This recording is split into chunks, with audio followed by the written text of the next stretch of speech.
I want to start by asking you a serious question. How much emotional emptiness can a marriage hold before it implodes? Because for me, Corinne, that space was big enough to fit a 5,000 square foot house in 25 years of polite silence. From the outside, we were the gold standard. Jared, my husband, was the successful architect, the calm anchor, the man who provided the lifestyle that demanded I be the devoted partner and flawless social manager. We were a portrait of success, framed perfectly for our friends and, crucially, for our son Reese, our sensitive 20-year-old home from university. I believed that stability, the facade of it, was the most loving thing I could give him. If I kept the marriage running smoothly, nobody had to know that the engine had seized up a decade ago. Jared and I had built our entire existence on this appearance. We hosted garden parties, donated to the right charities, and always arrived at events together, smiling. But behind the custom-made doors, our intimacy had curdled into a cold war. His tool wasn't rage, it was subtle, chilling cruelty. He'd offer snide little comments about how I needed a project now that Reese was grown, or point out how my clothes were quaint. It was a continuous erosion of my self-worth. I stayed not out of passion, but out of fear, the terrifying, paralyzing fear of starting over, of admitting the portrait was a fake, of disrupting the stability that Reese depended on. Can any of you relate to staying in a picture-perfect setting long after the paint has peeled? It's a dangerous game of emotional accounting where you constantly justify the pain for the perceived security. The shift began slowly, like a creeping mildew, but it solidified when he hired Serafina. I didn't need to meet her to know she was trouble. I knew because Jared suddenly started caring again. He bought new Italian shoes, subscribed to a tailored clothing service, and traded his usual neutral cologne for something rich and woodsy. His phone became a military secret, locked and shielded, and he developed sudden, urgent client calls that kept him out until midnight. This wasn't the tired, critical man I had known. This was a man performing, energized by a new audience. I felt her presence in our home like a ghost in the machine, a vibrant current running underneath our cold marble floors. My fear of starting over slowly began to give way to a stone-cold, righteous fury. I realized that if he was going to destroy the stability I had worked so hard to maintain, I wasn't going to let him keep his reputation or his money. I was finally ready to confront him, but first I needed undeniable evidence. I needed to see exactly how far the rot had spread. I told myself I was gathering data for the divorce settlement, but really I was gathering ammunition for the explosion. That week, while doing laundry, I reached into the pocket of his discarded suit jacket and felt the crisp edge of a small receipt, confirming everything. It was for a delicate silver cuff bracelet, elegant and modern, and it was certainly not for me. My breathing hitched.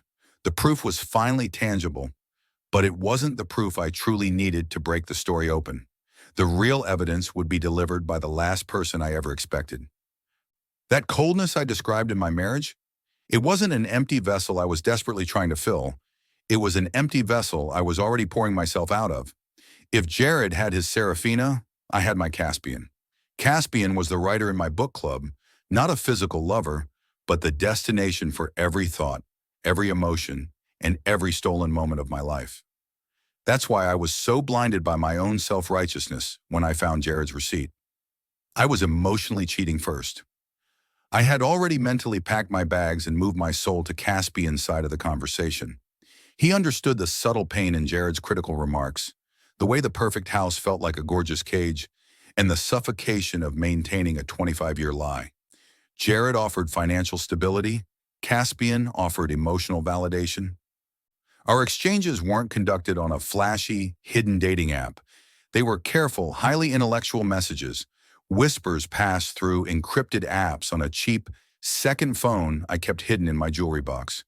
We discussed literature, philosophy, and the quiet despair of midlife. He'd write things that made me feel seen, like, "Your spirit is too expansive for such small spaces, Corinne." And that was a drug far more potent than any physical intimacy. It was the assurance that I wasn't crazy, that the emptiness was real, and that there was a vibrant, alternative reality waiting for me. The hypocrisy of my situation wasn't lost on me in my quiet moments. I was furious at Jared for bringing another woman into our physical space, yet I was already giving my husband the emotional equivalent of divorce papers every time I replied to Caspian's messages. I was the wife who looked Jared in the eye every morning, asked about his meetings, and offered a polite peck on the cheek goodbye, all while mentally composing an ode to Caspian. I justified it by saying, "It's just talk, it's a crush, it's not real, it's only emotional." But the truth, which I kept locked tight, was that every time I connected with Caspian, I was actively withdrawing another vital piece of energy from my marriage, ensuring it starved to death. This withdrawal created a massive dark spot in my perception. It made me a terrible investigator of Jared's own affairs because I couldn't see past my own guilt. My high moral ground, the one I stood on when I condemned Jared and Serafina for their physical betrayal, was completely compromised by my own secret emotional escape route. How could I confront Jared about his lies when my inner life was already a carefully constructed fiction? This dual life created a profound tension. I was enraged by the external collapse of my marriage, yet relieved by the internal permission to move on. I was clinging to the facade for Reese, but every text to Caspian was a declaration that I was done. It was this intense emotional hypocrisy that would eventually be weaponized, not by Jared, but by the one person I thought I was protecting. It turns out, when you build a house of secrets, the children always have the better sightlines. The stage was set and the gold standard was about to break, but I was about to find out I was just as guilty as the man I planned to expose. Do you think Corinne's emotional affair gives Jared a pass for his physical cheating, or are both equally destructive forms of infidelity? Let me know in the comments. It's a strange thing, but sometimes the greatest betrayals are heralded not by shouting, but by a sudden change in scent. Jared, my husband, was predictable, almost boringly so. He wore the same crisp white shirts and the same understated cologne for 15 years. Then Serafina arrived, his new executive assistant. I hadn't met her, but she became the invisible hand orchestrating the slow-motion destruction of my world. The shift in Jared's behavior wasn't just physical, it was an aura of effort. He started meticulously grooming himself again, focusing on details he hadn't cared about since we were dating. The first sign was the phone. It was permanently attached to his palm, face down, and he developed a new, almost aggressive reflex when I walked into the room, snapping the screen off instantly. He'd bark, "I'm on a client thread, Corinne," even when his face was glowing with the soft blue light of a message thread. The guarded phone is the classic warning sign, isn't it? It's the digital moat they build around their secret life. But the most jarring change was the cologne. It wasn't the citrus scent of his past. This was heavy, expensive, and exotic, a complex woodsy fragrance that announced his presence with an unwelcome intimacy. It clung to his cashmere sweaters and sometimes, faintly, to his pillow. It was the scent of a man trying too hard to impress, trying to smell younger, richer, and more dangerous than he actually was. Then came the late nights, framed as work crises.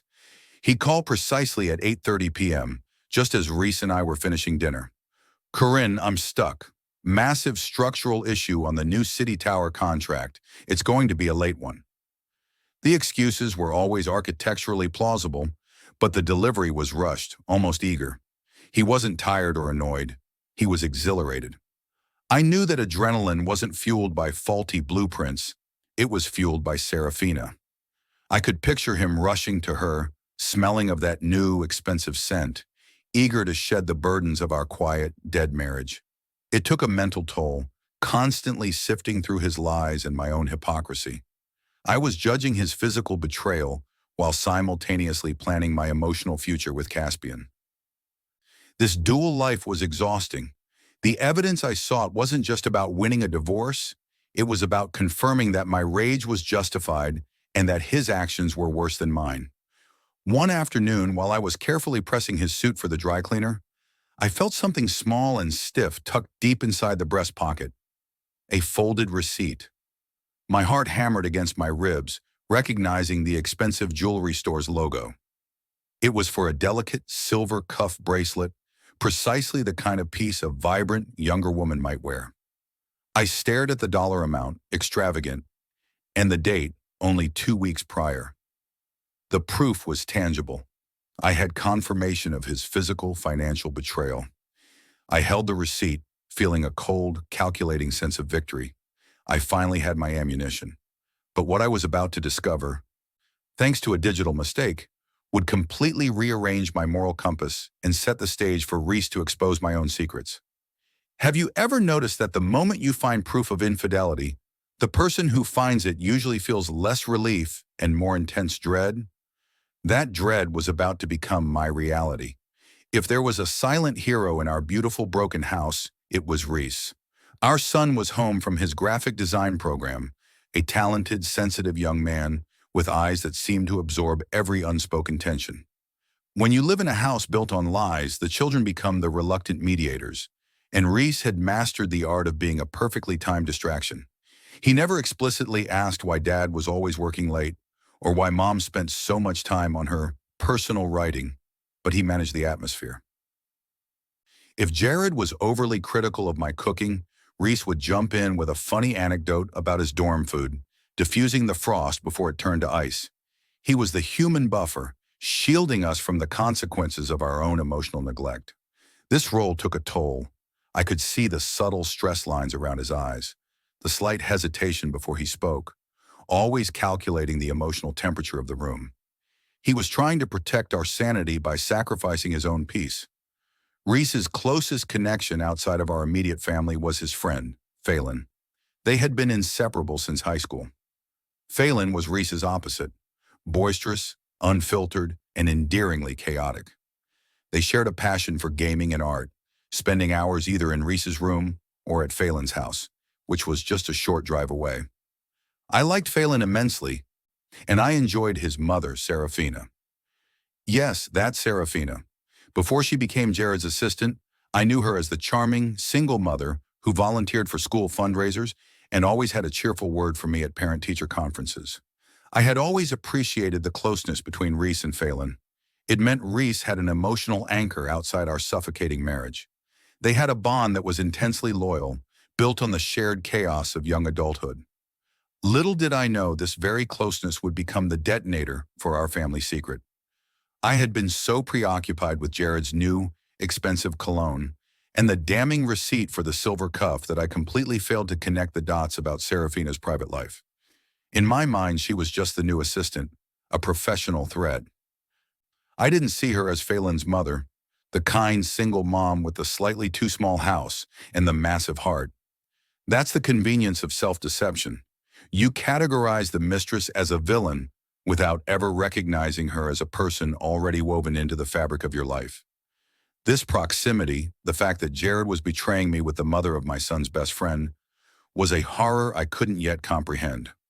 Reese, the mediator, was right in the middle, navigating the wreckage of two families without telling either parent. He carried this massive burning secret, thinking he was protecting his parents' stability and his friend's innocence.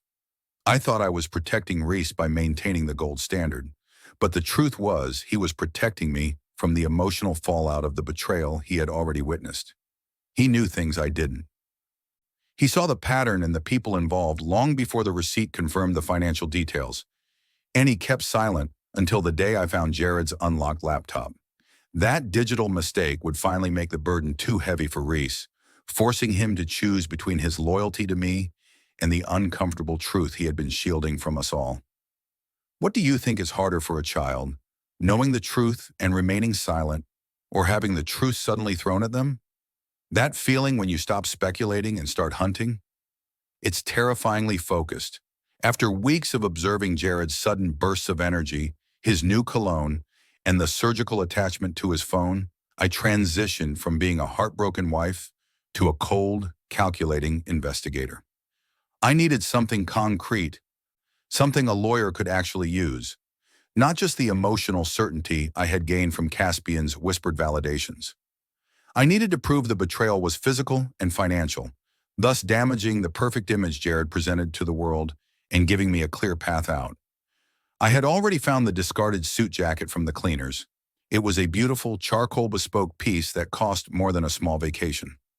I was folding it to put it away when my fingers brushed against a small, stiff square lodged deep within the breast pocket. It was tucked in a spot where he clearly assumed no one, least of all me, would ever look. My hands started to tremble, a frantic, uncontrollable tremor, even before I fully extracted it. It was a receipt, crisp, white, and unforgiving. The logo was for a high-end jewelry boutique downtown, the kind of place Jared usually only visited for our anniversary, and our anniversary was months away. I slowly smoothed the paper, my eyes fixating on the item description. Silver open cuff bracelet, modernist design. Then I saw the price. It wasn't cheap. It wasn't a casual gift. It was a significant purchase, a declaration of intent made with funds I had helped him build. Holding that receipt felt like holding a smoking gun. It confirmed that he was financially investing in the infidelity, taking resources from our communal life and pouring them into Serafina. It shattered my remaining illusions. Before, it was just text messages and late nights, excuses he could spin.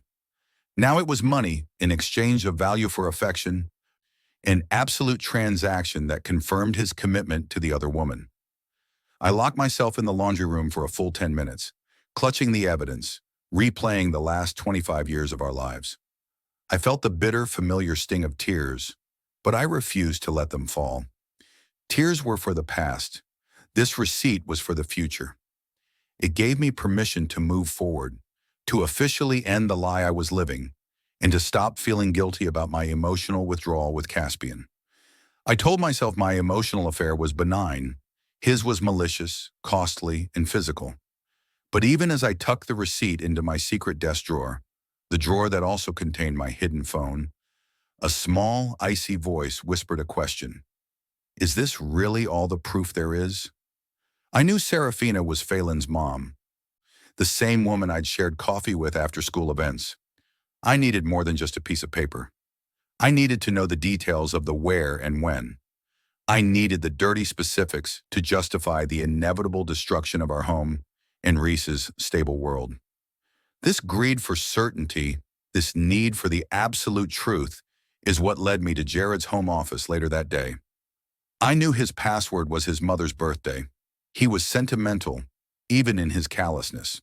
The moment I saw his laptop sitting open and unattended, with a glaring, active text message thread waiting, I knew my hunt was about to reach its ugly climax. I was about to cross the line into complete invasion of privacy, but I was so certain of my moral superiority, I didn't care. What I didn't know was that the real proof, the most shocking detail, wasn't about Jared at all, but about what my son, Reese, had seen and hidden. Do you think Corinne was justified in invading Jared's privacy after finding the receipt, or is any invasion of privacy a line too far? My hands were still slightly damp from the sheer dread of finding the receipt, but my mind was laser-focused. Jared's home office, a fortress of mahogany and closed-door meetings, was where the truth resided. I walked in, heart pounding, and there it was, his laptop sitting wide open on his massive walnut desk. He must have rushed out for a meeting, confident in the automatic screen lock he'd forgotten to activate. The universe had just given me a gift, or maybe a curse. The screen wasn't showing a spreadsheet or architectural rendering. It was a messaging application, specifically a thread with Serafina. I felt a sickening, cold wave wash over me. This was it. This was the moment of complete, unforgivable truth. My fingers, strangely numb, moved the mouse. I started scrolling, past the recent pet names and future plans. I was searching for the historical data, the rendezvous. The messages were explicit, graphic, detailing their physical relationship and the emotional bond they were forming. Every text message was a tiny chisel, chipping away at the foundation of my life. The details were worse than I imagined, filling in the blanks of those late-night work crises. They weren't just colleagues who crossed a line. They were actively planning a future, discussing how they could be together permanently. I was violating his privacy completely, diving into the most intimate, secret part of his digital life. But in that moment, the moral gray area didn't matter. He had forfeited his right to privacy when he purchased that silver cuff with our shared money. All I cared about was arming myself for the war ahead. I was focused on documenting everything, the dates, the times, the financial references. Then I hit the conversation from the previous Tuesday, the night he claimed he was dealing with a structural issue downtown. Jared, 7:30 p.m. I'm coming over now. Corinne is at her book club. You know how much I need to see you, right? I hate this sneaking around. Serafina, 7:31 p.m. I know, my love. Just one problem. My son is home from his friend's house. He's upstairs, but I can't leave him alone. Can you wait an hour? Jared, 7:35 p.m. A whole hour? You know I can't wait. Tell him to keep the TV low. I'll just slip in through the back. Serafina, 7:36 p.m. Promise to be quiet. He's usually glued to his games. I stopped breathing. The words blurred on the screen. The financial betrayal was one thing, the emotional one, another. But this, sneaking around while her child, her son, was in the house, just feet away, was a line that turned my rage into utter moral repulsion. I hadn't thought about Serafina as a mother, only as a rival. But seeing her willingness to bring this sordid affair right under the nose of her child, the son she was meant to protect, filled me with a sickening pity for that poor boy. My anger at Jared, the man who was disrespecting his marriage, was now eclipsed by my fury at Serafina, the woman who was disrespecting her child. This detail, the son upstairs, was the ugly truth that galvanized my resolve. I felt superior, righteous. I would never be so careless with Reese. I quickly snapped a photo of the conversation with my phone before closing the laptop and rushing out of the office. The truth I had sought was worse than I expected, but it gave me a clear enemy and a clear moral high ground. I descended the stairs, ready to confide in the only person I trusted, Reese, certain he would agree that this new information made Serafina despicable. I was prepared for my son to offer comfort, to offer solidarity against his cheating father and his heartless mistress. I was prepared for everything except the revelation Reese was about to give me, which would prove that my moral high ground was nothing more than sinking sand. My world was about to shatter, not because of what I found, but because of what Reese already knew. My mind kept replaying those specific lines of text, the ones that went beyond mere sexual betrayal and veered into something truly despicable. Jared wanting to sneak in was typical of his selfishness, but Serafina's agreement, that was the part that chilled me to the bone. Just one problem. My son is home from his friend's house. He's upstairs, but I can't leave him alone. Tell him to keep the TV low. I'll just slip in through the back. I was standing in my own perfect kitchen, the image of that unnamed boy upstairs plugged into his game, oblivious, filling my entire vision. This was the true line for me. I could handle the financial costs and the emotional lies of my husband. After all, I was emotionally compromised myself. But involving a child, forcing a young person to share space with his mother's sordid secret, that felt like an act of profound, unforgivable disrespect. I felt a surge of moral superiority. I would never be so careless with Reese. My own emotional affair with Caspian was discreet, carefully hidden, and conducted only when Reese was away. I prided myself on that separation, that protective shield I still maintained around my son. This detail cemented my disgust for Serafina, the other woman. She wasn't just a threat to my marriage. She was a terrible mother, prioritizing a quick rendezvous over her son's emotional safety. I judged her fiercely, focusing all my anger, all my hurt, and all my guilt onto her. It was so easy to condemn her.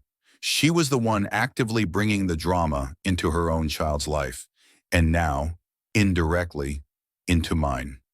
This intense judgment made me feel righteous, solidifying my position as the wronged wife, the victim, the better parent. This allowed me to conveniently forget about my burner phone and the intensity of my connection with Caspian. I was a good mother, and she was, clearly, not. I needed to share this with Reese. I desperately needed him to confirm that my rage was justified, that Serafina was a monster, and that Jared was beneath contempt. I found Reese sitting quietly at the kitchen island, scrolling on his phone, looking calm and perfectly composed. The exact picture of the oblivious, shielded son I believed him to be. I rushed over to him, the words tumbling out in a furious whisper. "Reese, I found the evidence. I know everything. But listen to the worst part," I insisted, my voice tight with horror. "Your father and his assistant. She has a son, a boy your age. They sneak around while he's upstairs playing video games. Can you imagine? That poor child. What kind of person does that to their own son?" I waited for the expected shock, the shared moral outrage that would bind us together against Jared and Serafina. But Reese just lowered his phone. His expression didn't show shock at all. It was a dark, heavy look of recognition and deep exhaustion. He put his phone down slowly, deliberately, and looked straight into my eyes, delivering a blow I never saw coming. "Mom," he said, his voice flat, dangerously quiet. "I know because the assistant is Serafina, and that boy upstairs is Phelan." The child in the dark wasn't an anonymous victim anymore. He was the son of the woman Jared was sleeping with, and, more importantly, he was Reese's best friend. My world didn't just shatter, it imploded. My moral high ground had vanished, replaced by the dizzying realization that my son had been living inside this terrifying proximity for weeks, hiding the truth of two families' betrayals. My anger at Serafina, the careless mother, now choked me, because I realized I was just as careless, just as self-absorbed. The stage was set, and Reese was finally ready to speak his truth. Do you think Reese was more upset about his father cheating on his mother, or about his father sleeping with his best friend's mom? I rushed into the kitchen, the image of that unnamed boy upstairs, listening to his games while his mother and my husband snuck around, completely consuming me. All my carefully contained fury, my moral indignation, and my need for solidarity converged on Reese. He was sitting at the counter, a coffee cup pushed aside, scrolling on his phone, my picture of blissful, protected oblivion. I slammed the photograph of the text messages onto the counter, right next to his hand. "Look at this, Reese. Look at what your father is doing." My voice was tight, a desperate, low whisper of pure rage. I pointed a trembling finger at the most damning lines. They were together last Tuesday. He was here saying he was stuck on a structural issue. He wasn't. He was at her place. "But look here, Reese. Look what she says." I dragged his attention to the lines about her son being upstairs. "She brings him into her bed, into her life, while her child is just feet away. What kind of person is that? That poor, poor boy. Can you even imagine that kind of betrayal? That carelessness?" I was venting, desperately needing Reese to be my witness, my ally, the one person who would validate my role as the superior, wronged spouse. I waited for the sharp intake of breath, the look of disgust, the righteous anger I felt, but Reese didn't recoil from the image. He didn't gasp. He didn't even pick up the phone to look closer. Instead, he slowly lowered his own phone, and his gaze met mine. His eyes weren't those of a shocked child. They were the tired, world-weary eyes of someone who had seen too much and carried it too long. There was a recognizable, bone-deep pain there, a mix of guilt and sheer exhaustion. "Mom," he said, his voice softer than I'd ever heard it, stripped of all his usual youthful enthusiasm. "I know." The two words hit me like a physical blow, instantly deflating my sense of control. The words were simple, yet they exploded the reality I had constructed. I stammered, scrambling to catch up. "You know. How could you possibly know? Did your father tell you this? Did he confess something to you?" My mind raced to the worst possibility. Jared had dragged his son into his confidence. Reese slowly shook his head, pushing his hands through his hair in a gesture of deep frustration. "No, Dad didn't tell me. I figured it out weeks ago." He paused, looking down at the counter, and whispered the unbelievable truth, the detail that made my two separate, warring worlds violently collide. "That boy upstairs, that's Phelan. The assistant is Serafina, Phelan's mom, my best friend." My kitchen suddenly felt like the center of an earthquake. I physically staggered back, gripping the edge of the counter to stay upright. The horror wasn't just that Jared was cheating. It was that the secret had been sitting at my dinner table, coming over for movie nights. existing within Reese's closest friendship circle. The poor boy I had pitied and used to fuel my moral superiority was Reese's friend, and the careless mother I had condemned was a woman Reese had known for years. The full weight of the infidelity, the emotional cost, had been spilling directly onto Reese's life without my knowledge. He hadn't just been navigating the silent tension between his parents, he had been navigating the betrayal of two households. He had been socializing with the son of the woman who was sleeping with his father. This was the moment I realized Reese wasn't an oblivious child. He was the sole carrier of our family's biggest lie. He had been carrying this incredible burden, the fear of ruining his best friend's family, and the fear of shattering his own. The consequences of my husband's actions weren't just theoretical. They were actively damaging my son's life and his most important friendships. I had been so busy chasing Jared's lies, I never looked up to see that Reese was standing directly in the crossfire. His deep, recognizable look of pain was not just for me, it was for Phelan and for himself. My son had been forced to grow up overnight.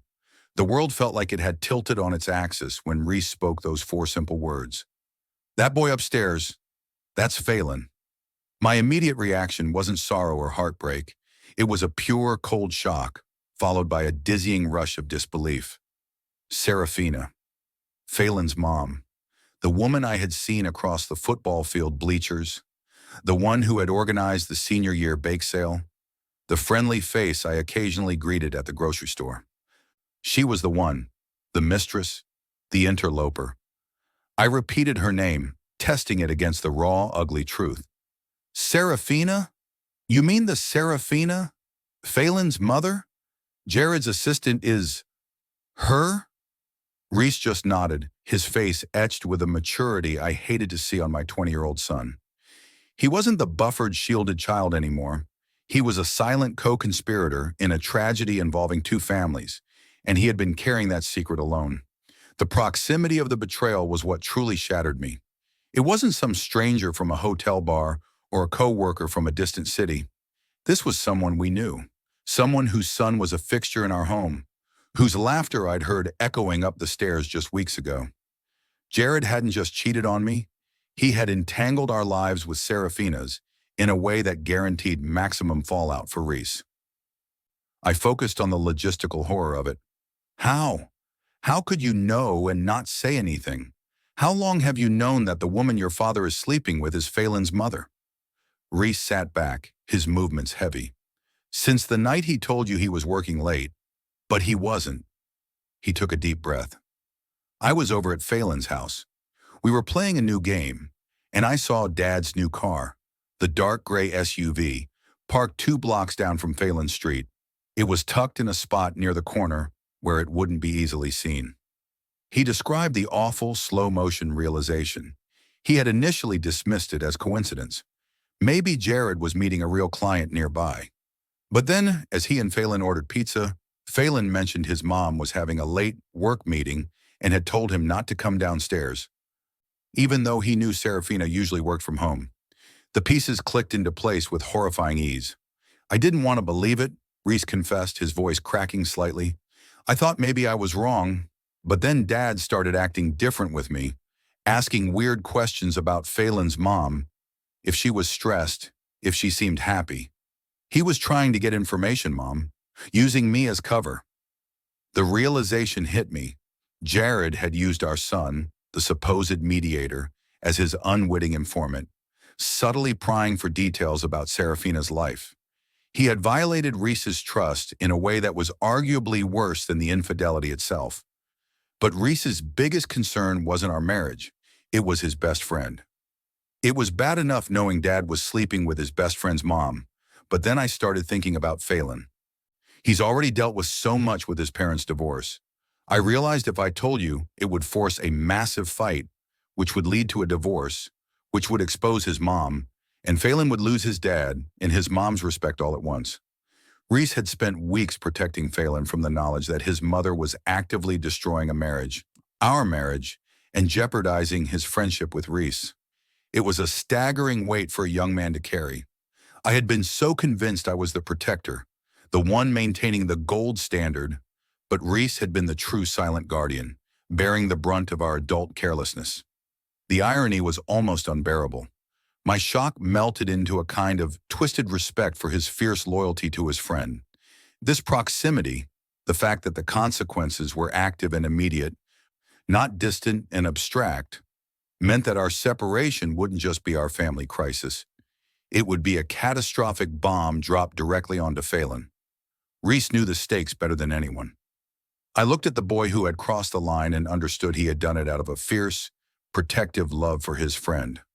But then, he said something that cut through my self-pity and my anger at Jared and Serafina, revealing the full scope of his painful insight. "Are you surprised that Reese protected Phelan's feelings over our family's truth?" It raises a difficult question about loyalty, the moment he finally unburdened the awful truth he'd been silently observing. His voice, usually so light, was now strained with weeks of secrecy, telling me exactly how he pieced together my husband's betrayal, which was also a betrayal of his best friend. "It started simple," Reese began, his eyes fixed on a distant point on the wall, recounting the details of that fateful evening. "Dad called at 7, just like always, saying he was stuck at the site, dealing with that new city tower contract. It was the same night I was over at Phelan's house playing a game. Phelan's mom, Serafina, was home, which was unusual for her when she had a big work meeting, but she was acting distracted. He explained that around 9 o'clock, he and Phelan went out briefly to grab milkshakes. It was then, just 2 blocks from Phelan's modest house, that he spotted it, Jared's new expensive charcoal SUV. "It was parked weirdly, Mom," Reese emphasized. "Not on Serafina's street, but a couple of avenues over, tucked right up against some hedges, like he was trying to hide it. It's a pretty distinctive car, and I knew it was Dad's instantly." Reese paused, shaking his head at the memory of his own naive denial. My first thought was, okay, maybe it's a huge coincidence. Maybe he just had a meeting in this neighborhood. But then the feeling in my gut just wouldn't quit. "It was that new cologne you smelled, Mom. That rich, woodsy scent. It's the kind of scent that carries." The next layer of the truth unfolded when they returned to Phelan's house. Reese realized that Jared's carefully constructed lie, the one about being stuck downtown, couldn't possibly be true if his car was discreetly parked 2 blocks from Phelan's door. When we walked in, Serafina was suddenly overly cheerful, asking Phelan all these questions about his day. And she was dressed up, Mom, not in work clothes, but a nice sweater. And she was wearing a brand new silver cuff bracelet. My breath hitched. The silver cuff. The receipt I had found days ago in Jared's suit pocket, which had been the catalyst for my investigation. Reese had seen the evidence in her world, while I had only found the financial trail in ours. The physical item, the damning gift, had been right there on Phelan's mother's wrist. The convergence of those 2 pieces of information, the hidden Toyota and the silver cuff, had made the truth undeniable for Reese. He had been carrying the image of his father sneaking into his best friend's house to sleep with his best friend's mother. It was a perfect, sickening collision of his 2 most important relationships. Reese's confession was crucial because it proved that he hadn't just guessed the connection. He had actively observed the mechanics of the affair and put the pieces together. He hadn't been protected at all. He had been forced to become the most aware person in both households. He had kept this secret for weeks, enduring the casual hypocrisy of both his parents, silently suffering the guilt of knowing his best friend was oblivious to his mother's actions.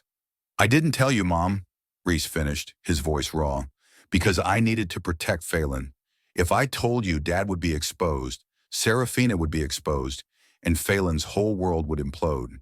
He trusts me, Mom. I couldn't be the one to betray him." I looked at my son, the true victim, who had been prioritizing his friend's fragile stability over our own. But then, as a new wave of gratitude and sorrow washed over me, Reese's expression hardened. Shifting from confessor to judge, ready to deliver the final, devastating blow I deserved. This was the moment his loyalty to Phelan would force him to expose my own carefully hidden secret. The silent observer was done being silent. How do you think Reese's loyalty to Phelan stacks up against his loyalty to you, his mother? This kind of moral choice is heavy for anyone. This part of Reese's story wasn't about the evidence he found. It was about the impossible choice he made. I finally asked him the question that mattered most. If you knew this much, Reese, why keep it to yourself? Why let me find out this way? His answer was a textbook definition of loyalty redefined. I told you, Mom, I couldn't shatter Phelan's world. If I came to you with this, you would have blown up the marriage, and that would have exposed his mother as the reason. Phelan already lost his dad once to divorce. He couldn't handle losing his mom's respect, and probably losing me as a friend too. My job wasn't to save your marriage, it was to protect my best friend. He then revealed the extent of the burden he was carrying and the calculated risk he took to try and shield Phelan. It was a strategy born of desperation, a true act of pure loyalty overriding family allegiance. I didn't just sit on it, Reese continued, his voice heavy with the memory of his own secret plotting.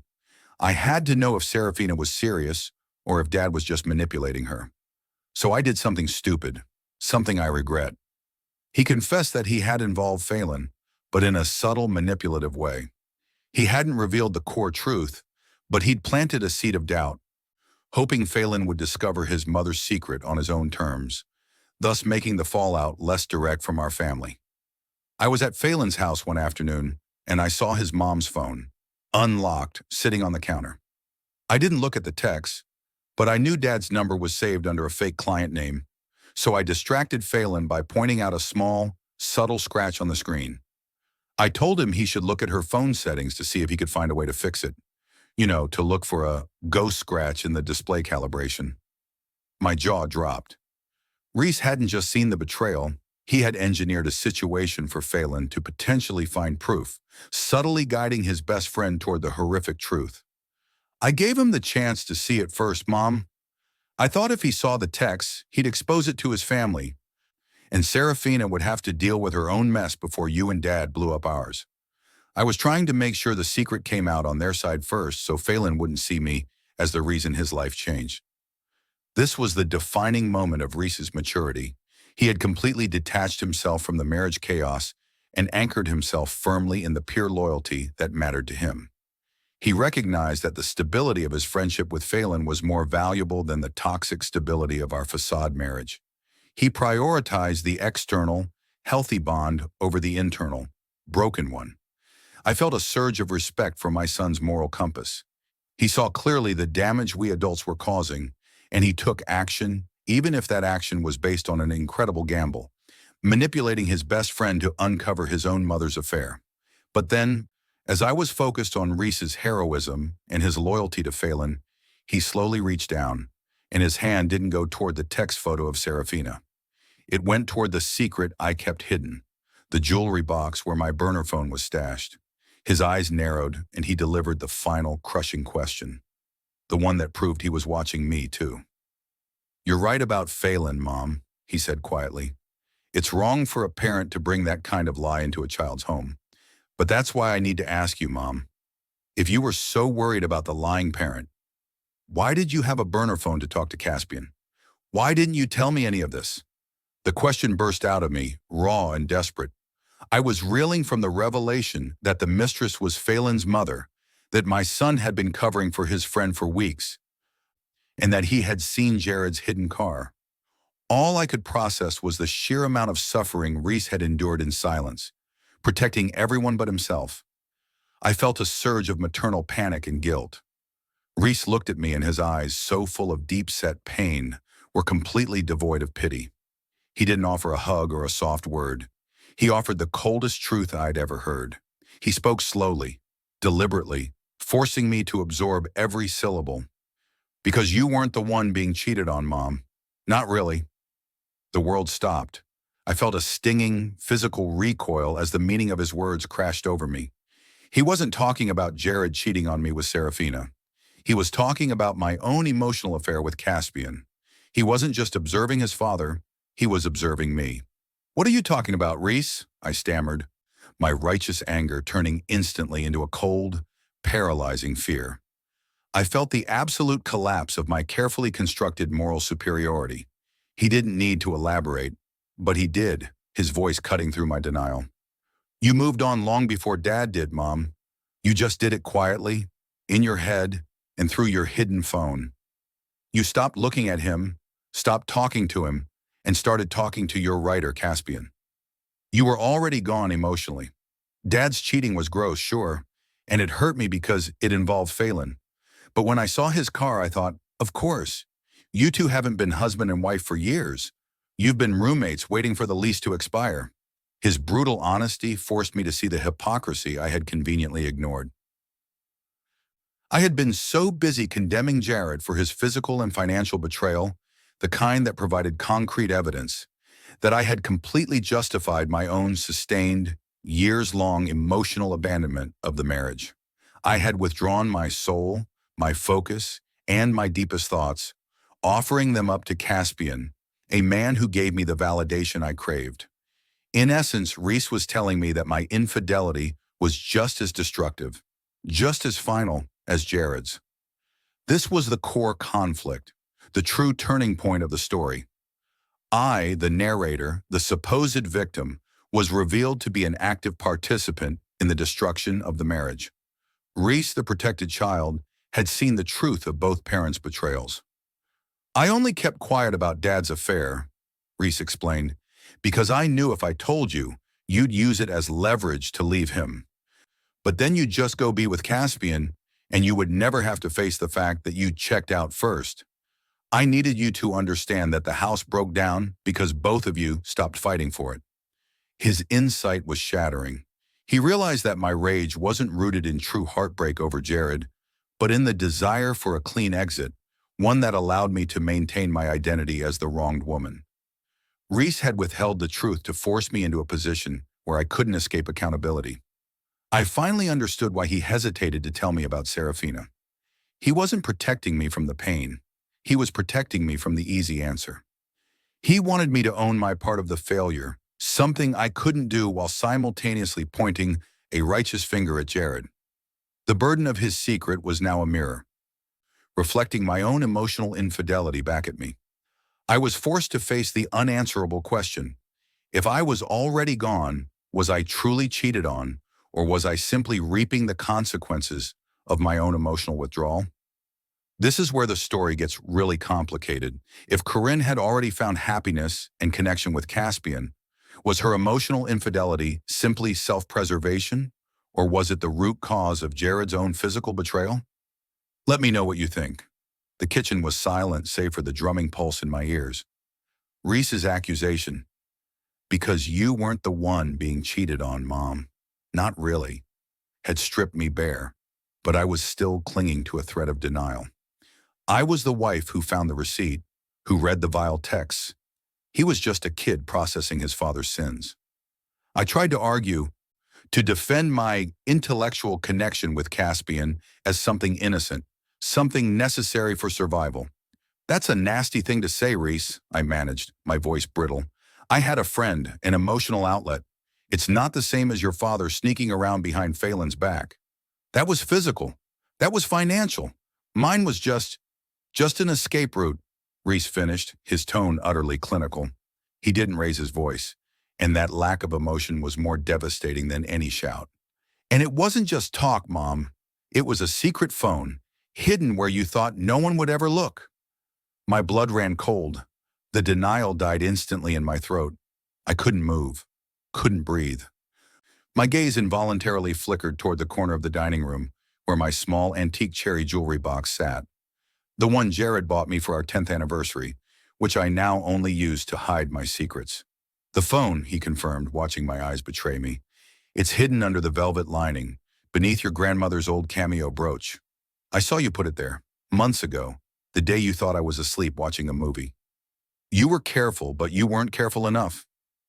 He hadn't just suspected me, he had investigated me. The mediator, the silent observer, had methodically gathered evidence on both parents. Jared's betrayal was public and loud.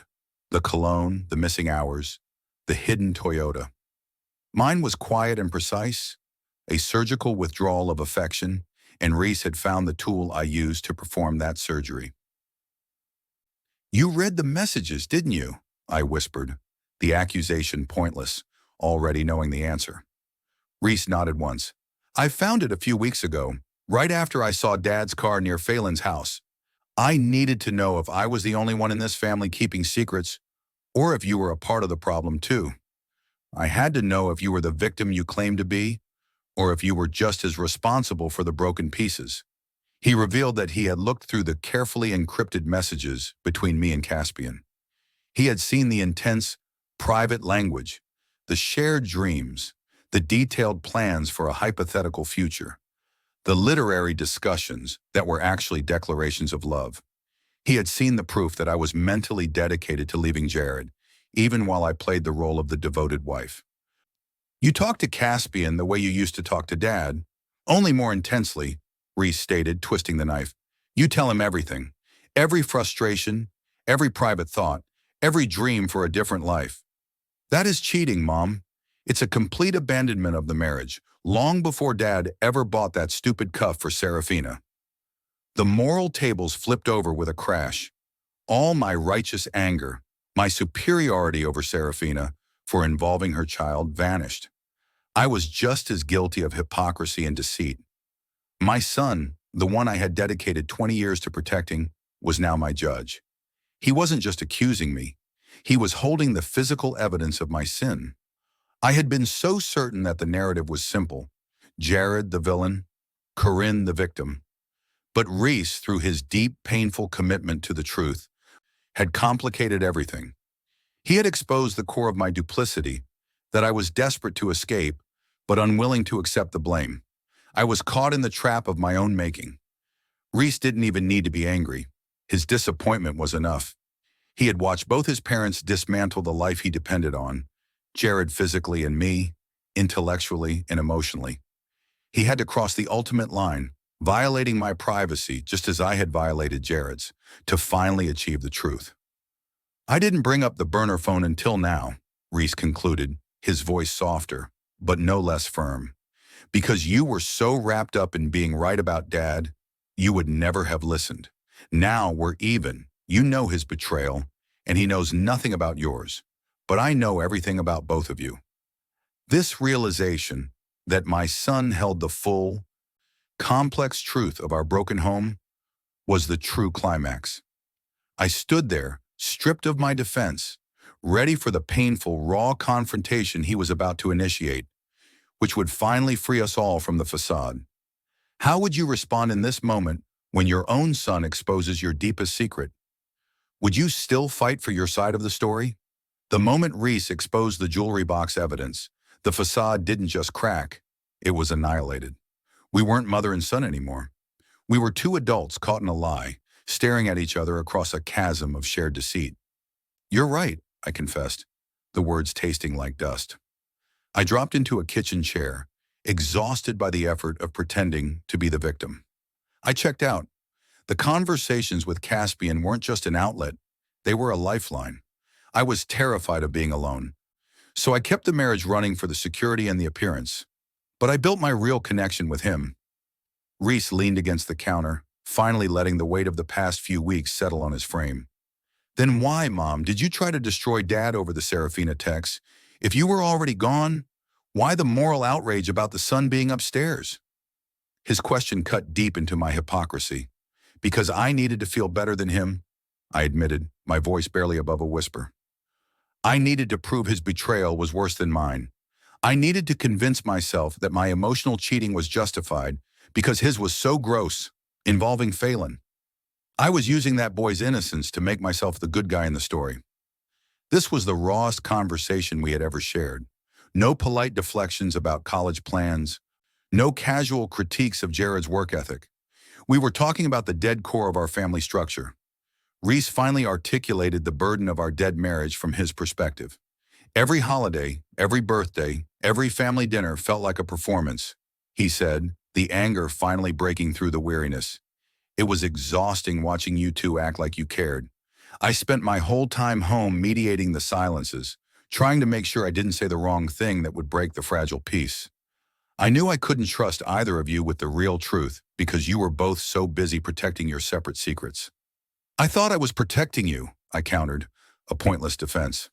You were protecting the life you wanted, Mom, he corrected gently, the one where you got to leave Jared without feeling guilty. You weren't protecting me. You were making me the silent carrier of the truth. That's why I had to expose both of you, to break the cycle of secrecy. The confrontational scene didn't end with a hug or reconciliation. It ended with a profound, aching honesty. We stripped away the layers of polite lies, the gold standard facade, and all that was left was the truth. Two people, Jared and I, had let our marriage wither, and our son had been forced to become the most mature, honest person in the house. I looked at Reese, truly seeing him for the first time as an adult who had paid the emotional price for our cowardice. He had sacrificed his innocence to force a truth we were both too afraid to face. The truth in that moment was the only thing that felt real and clean. I finally understood that the stability I had desperately maintained was actually a form of deep emotional corruption. Our connection, the true connection that had been missing for years, could only start now, in the ruins of the shattered facade. "So what now?" I asked, looking at the man my son had become. "Now," he said, picking up the discarded receipt and my burner phone, "we stop protecting the image. We just tell the truth." Reese's action, the line he crossed by investigating me, forced this moment of reckoning. It was the only way to move forward, not as a victim or a villain, but as two flawed people ready to rebuild. What do you think Corinne's first step should be after this conversation? Confronting Jared or contacting Caspian? My initial fury at Reese for finding my hidden phone and reading the messages with Caspian was quickly replaced by a profound sense of liberation. What felt like the ultimate betrayal of my privacy, his line-crossing act, was actually the final, necessary catalyst for my freedom. For 25 years, I had lived in a gilded cage of expectations, maintaining the gold standard for everyone but myself. The marriage to Jared had long been a comfortable prison built on shared assets and polite lies. My emotional affair with Caspian was my frantic attempt to tunnel out, but I was still paralyzed by the fear of blowing up the house, of losing my security, and of admitting my own failure. I needed Reese, the most innocent party, to force the confrontation. His brutal honesty, that I was not the one being cheated on, and that my emotional withdrawal was just as destructive as Jared's physical affair, stripped away my last defense. I finally had to acknowledge that my horror over Serafina involving Phelan wasn't moral outrage. It was a projection of my own guilt. Reese forced me to stop playing the victim and start owning my choices. The shame was intense, but beneath it, I felt an exhilarating, unfamiliar lightness. I no longer had a secret to protect, no facade to maintain, and no moral high ground to defend. Reese's actions, though devastating in the moment, had given me the only thing that could save me: absolute honesty. That night, after Jared called to say he was working late again, Reese and I didn't discuss his lies. We discussed the logistics of moving forward. I finally contacted a lawyer. I compiled the evidence Reese had helped uncover: the silver cuff receipt, the damaging text photo, not as weapons of war, but as documents that finalized an already dead relationship. The true lesson here is that sometimes the painful, raw truth is the only path to healing. The secrets we keep to preserve an image are far more damaging than the explosion that exposes them. Reese, by violating my trust and exposing my hypocrisy, gave me permission to stop being Corinne, the faceless wife, and start being Corinne, the woman who chose truth. The divorce process began immediately, quiet and firm. I stopped hiding my phone and told Jared, plainly and calmly, that I knew everything, but more importantly, that I was done pretending. The fight wasn't worth the energy. The marriage was over the moment I found the receipt, and doubly over the moment Reese exposed my emotional cowardice. I stepped away from the need for a perfect life. The house would be sold. The gold standard was melting down. But I was finally free to build something real, something rooted in authenticity rather than appearance. And the deepest connection I forged through this entire ordeal wasn't with a lover. It was with my son, Reese, the reluctant mediator who taught his parents the ultimate lesson in honesty. What do you think is the hardest part about starting over after a long-term marriage ends? The financial loss or the loss of identity?